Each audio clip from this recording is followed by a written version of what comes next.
All right, music fans, welcome back. It is Dave, the Real Music Observer, observing real music in real time for real people just like you right there, and me here.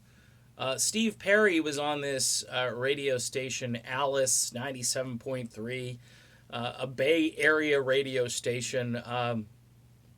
They have a playlist that I would never listen to. It's like Taylor Swift, Ed Sheeran, all day, nonstop. Justin Timberlake.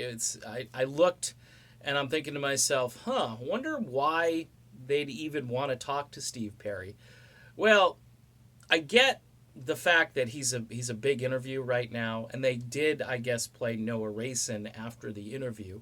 I'm sure it's not going to be on their regular playlist, and if it is, it's probably going to be played at like 2 in the morning or something. I'm just looking at their list of artists, and half of them I don't recognize, and the other half I wouldn't listen to. But what was significant, though, about this interview is somewhere toward the end of the interview, I didn't memorize the exact minute, where they asked Perry if he'd be maybe open to recording another album, and he said yeah, and they just kept rolling.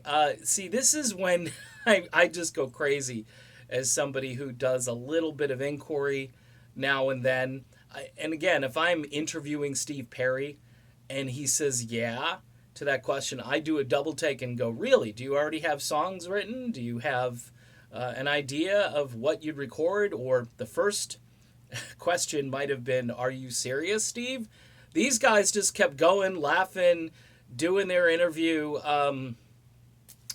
Again, we used to call them the morning zoo hosts back in my day, because these morning shows tend to be like, ooh, outrageous, celebrity gossip, all this stuff that I hate about about today's radio. And it started happening when I was still in radio.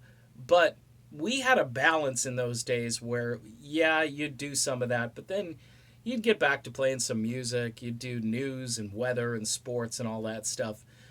Nowadays, it's like, ooh, let's talk about what this celebrity did yesterday. And I would be like reaching for the dial and then trying to find a station that wasn't talking about that stupid celebrity. But they all have the same talking points. Every morning, these radio hosts have the same talking points because they're all owned and controlled by the same big corporations. The most important thing, though, about this interview was that, again, they asked this question and Perry said yes. So I'm wondering, can someone else ask Steve Perry if he's got more music that he wants to put out there, or if he is just going to start from scratch and record yet another album? I think that would be interesting.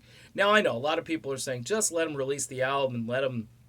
He's the one that answered it that way. I mean, if he said, nah, that's it, this was a labor of love and it took 20 years for me to get this out there, that's what I was expecting. But he said yes. So now I'm just like, that's pretty crazy. It's crazy in a good way. Steve Perry, maybe even more music out there. It's something for a professional who wants to interview Steve Perry. Say, hey, I heard you on another radio station say that you have more music out there, or are willing to record more music. Is that true? That's all you got to ask him. He could just shoot it down. Yes, no, maybe, I don't know. But I'm telling you, a lot of these interviews are missed opportunities. As far as the interview questions go, I think Perry is doing what he's supposed to do. He's promoting his new album. He's getting back out there. Pretty rigorous schedule, too, for a guy who went from, going to Giants games and just hanging out to doing this radio interview tour. So his fans are psyched. That's all I can tell you. The more Steve Perry interviews that go out there, the more the fans are excited and happy to see Steve Perry back in the limelight. Okay, done with this interview. Please, someone ask him, did you mean that? That's all you got to do. See you soon.